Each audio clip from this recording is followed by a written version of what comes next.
Today we're going to show you what it's like to drive the Hellcat Challenger. Now, one of the coolest features on this vehicle is the air intake. Notice that the inner light here has a hole passed through to feed the engine more air. Before we take it for a spin, let's look at the infotainment system for a bit.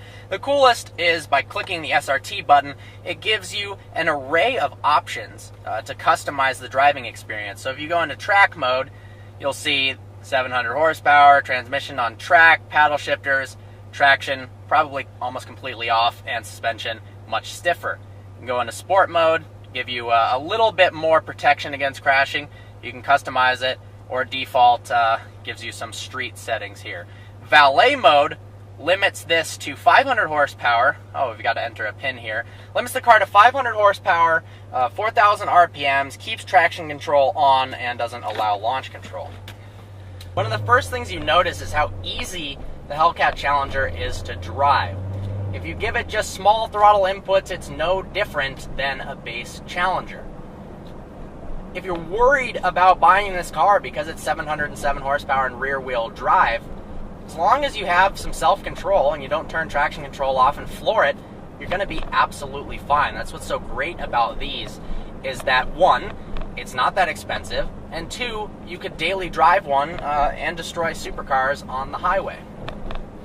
The paddles are in a bit of a peculiar location. So typically you're taught in performance driving to put your hands at 9 and 3, and when you do that, it's very hard to reach the paddles. You have to grip it more at 10 and 2 and use your pinky or ring fingers to grip the paddles. Instead, at the 9 and 3 position, you've got some buttons here to control the radio.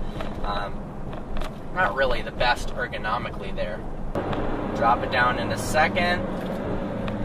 These things actually handle pretty well. Good grip.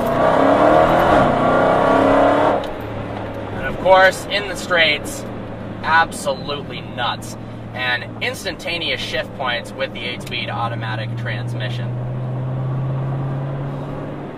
Yes, this car is heavy, but it's by no means a slouch in a straight line or around a turn either. So flick it through, downshift, throw it in a second.